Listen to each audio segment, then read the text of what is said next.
Voltamos para o terceiro bloco da entrevista com o prefeito de Sobral, atual prefeito de Sobral, Ivo Gomes, e ele está aqui nos contando que na segunda avaliação que foi feita, a avaliação censitária, também foi um desastre. E aí não era motivo para jogar a toalha não, Ivo? E ir para casa?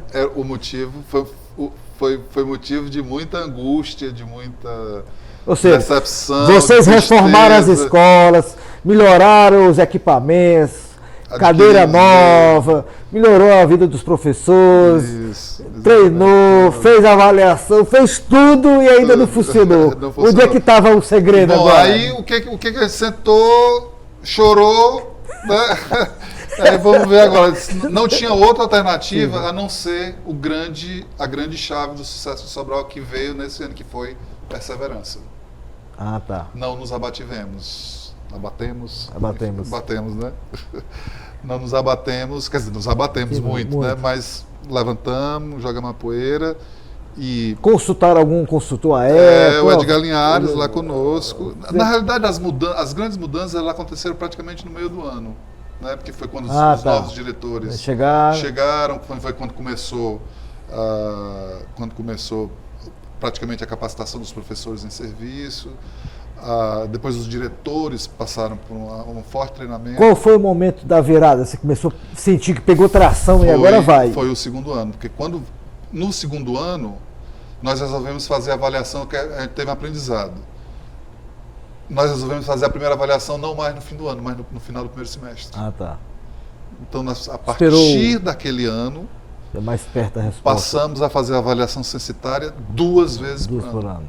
Então, fizemos em julho, né, nas férias de julho, e tivemos como identificar os meninos que estavam com problemas, ainda reenturmamos os meninos, não mais no final do ano, mas no segundo semestre. E aí os resultados, quando chegou a avaliação censitária do final do ano, os resultados já foram muito mais animadores. Aí deu um gás, a gente viu que estava no caminho certo e passamos a insistir, aí incrementar a aquisição de livros infantis, treinando mais os professores, etc. Você não imaginaria o que poderia ter acontecido se desse ruim de novo, né? Talvez a gente fosse cumprir só a tabela. Era? Porque pra gente, nós estávamos achando que aquilo era questão óbvia. Entendi. Se os meninos não sabem ler, como é que eles vão aprender? Porque leitura é meio, não é fim. Não é fim. Né? Então, como é que eles vão aprender? Então, na segunda avaliação, no final do ano, os números já foram completamente diferentes. Então, a gente percebeu que a gente estava no caminho certo, embora a gente passasse a entender que o caminho ia ser mais longo do que a gente imaginava. Então, na realidade, a solução do passivo de Sobral durou quase 10 anos. Nossa, isso tudo? Isso tudo. Durou quase 10 anos. 10 anos. Para encerrar o passivo. Encerrar o passivo. Todo mundo, em 10 anos depois, aí já veio o segundo prefeito. Mas vamos continuar nesse bloco Sobral, aí eu deixo o último bloco para o Estado. Você que manda. Aí, quer dizer, nessa época, aí já no final do governo do Cid, né, acho que os 2 últimos anos, sim, que começa a sentir os melhores resultados. A gente começa a sentir que nós estávamos no caminho certo. Você saiu para ser deputado? Eu saí para ser deputado e a Isolda assumiu o lugar. Com o Maurício também, né? O Maurício, não, quem assumiu foi o Maurício. A Isolda continuou ajudando. Como adjunta. Depois o Maurício saiu e a Isolda finalmente, acho que no mandato... E aí vamos falar dessa continuidade de Sobral até hoje. Né? E aí o Cid sai... O Cid sai, assume o Leônidas, absolutamente comprometido. A também, mesma pegada? Mesma pegada, ao contrário, uma pegada mais forte. Mais forte, né? Sangue novo. Sangue novo, mudou a equipe. Né? Agora sempre acreditando que a raiz do problema precisava ser exterminada, que era o analfabetismo. Os meninos e recuperar aquele passivo que você falou. E recuperar o passivo. Os meninos no 9º ano, no 8º ano, porque a gente não conseguia alfabetizar, mesmo no começo, tendo a meta alfabetizar todo mundo no primeiro ano, a gente ainda não conseguia. A gente os índices passaram a aumentar muito, o percentual de garotos alfabetizados no primeiro ano, mas eles ainda saíam, um contingente ainda saía, então eles precisavam ter atenção no ano seguinte também. Então o passivo demorou uns 10 anos, até hoje a gente não ter mais ninguém analfabeto. A distorção idade séria em Sobral é 0. Não há nenhum garoto... falo do ponto de vista estatístico, né? É insignificante, é 0,0 alguma Você está falando de 22 anos depois, né? 18 anos depois da primeira intervenção, mas 22 anos de início, de serviço, de 97. Né? Da primeira intervenção. E eu saí para ser deputado, e a minha missão, eu escolhi a missão, que para mim já estava constatado que o problema em Sobral era a alfabetização, a raiz do problema, porque tem 1000 outros problemas, né? Claro. Mas a raiz do problema, inclusive com consequências financeiras, etc. E que não seria diferente em outros municípios. Então, se Sobral, que é sede de universidade, né, que tem 200 mil habitantes, tem não sei o que, tá desse jeito, imagina por aí afora onde não tem recurso humano, tecnológico, né? Mas isso era intuição, precisava comprovar.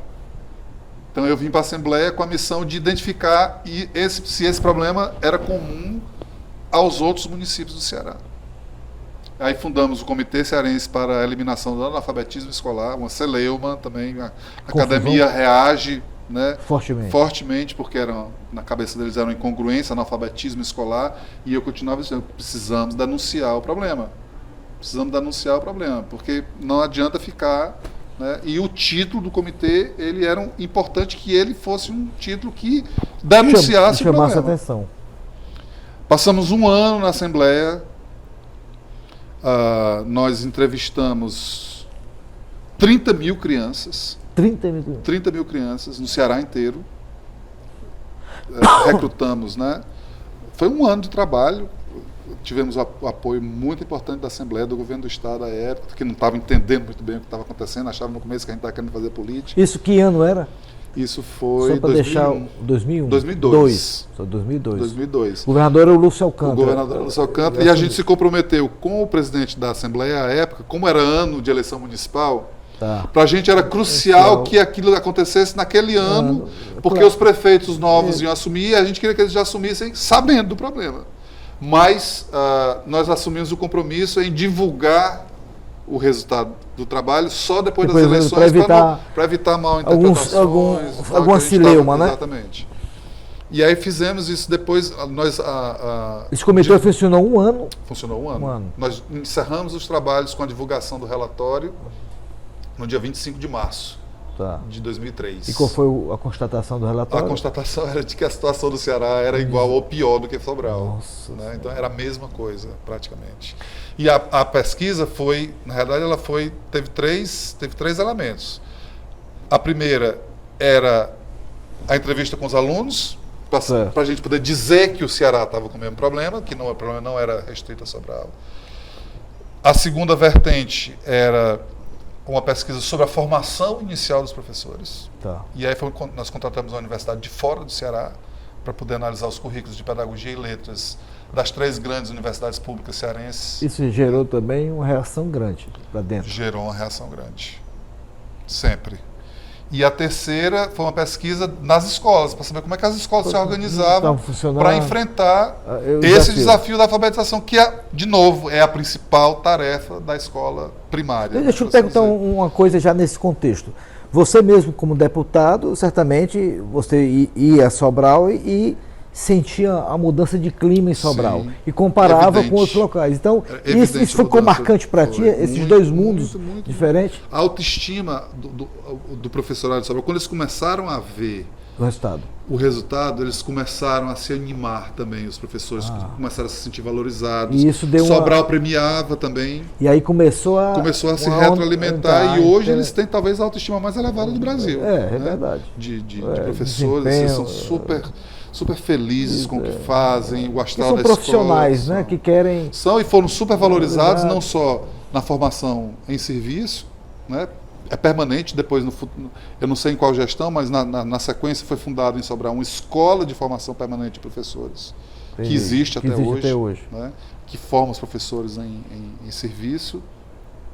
E eu estava dizendo para você, foram 3 focos. A segunda foi análise dos currículos da formação inicial. Então foi aplicado, foi muito engraçado, é inacreditável isso. Foram aplicados questionários para os alunos concludentes do último semestre dos cursos de Pedagogia e Letras. Uma das perguntas que foram colocadas no questionário era: defina a alfabetização. Quando chegou o resultado, enfim, é uma coisa engraçada se não fosse trágica. Chegou o relatório, quem fez esse trabalho foi a Universidade Federal de Minas Gerais, que foi a universidade que a gente pediu para ser uma universidade isenta, né? Exato. 60% dos concludentes do curso de Pedagogia e Letras das 3 grandes universidades cearenses, das 3 estaduais e mais a federal, ou seja, das 4 grandes públicas, 60% dos concludentes, ao definirem a alfabetização, não mencionaram nem o verbo ler nem escrever. Nossa. Porque a ideologia dominante nos cursos é de que a alfabetização é um processo que começa no nascimento e só termina na morte, que não tem idade para a criança, porque impor ou estabelecer uma meta de alfabetização numa certa idade é uma violência com a criançada, porque os pais são pobres, porque o ambiente, na realidade, eles não sabem ler, porque o ambiente em casa não é letrado, porque eles não se expõem. É uma verdade também, mas ela não é única. Né? E quem poderia suprir esta necessidade que não fosse a própria escola? Verdade. Não tinha, porque isso não vai acontecer espontaneamente. Porque a turma conservadora da educação não sistematiza dessa forma, mas na cabeça dele as mudanças vão acontecer espontaneamente. E não acontece. Tem que intervir. Sobral teve a coragem de intervir. Então, esse relatório foi entregue às universidades e foi solenemente lançado no dia 25 de março de 2003, no plenário da Assembleia, tendo como principais convidados os prefeitos. E eles foram? Em quantidade muito pequena, mas foram. E aí, na sequência, o Unicef começou um programa muito pequeno enfim, porque o trabalho da Assembleia encerrou-se com o relatório. Né? A Assembleia não tem atribuições. É apenas consultiva, né? Ela não tem atribuições de implementação de políticas públicas, mas a gente sentia fizemos todas as recomendações, o que tinha que ser feito. Foi uma coisa bem didática. Deixa eu pegar daí. Então, a Assembleia faz essa recomendação para o governo e, em 2007, o Cid Gomes assume o governo. Exatamente. E aí, eu gostaria já no 4º bloco, vamos dar mais um intervalo por 4º bloco, você vai me contar como foi agora essa transposição de tecnologia, né, aprendido em Sobral, um processo de aprendizagem, para um ambiente bem mais complexo, que é o governo do Estado. Que não tem responsabilidade primária na educação fundamental. Exatamente, né? Que não tem nem na pré-escola. Voltamos já para o 4º bloco, entrevistando o prefeito de Sobral, Ivo Gomes, que teve uma grande participação em todo esse processo da mudança da educação no Estado do Ceará. Até já.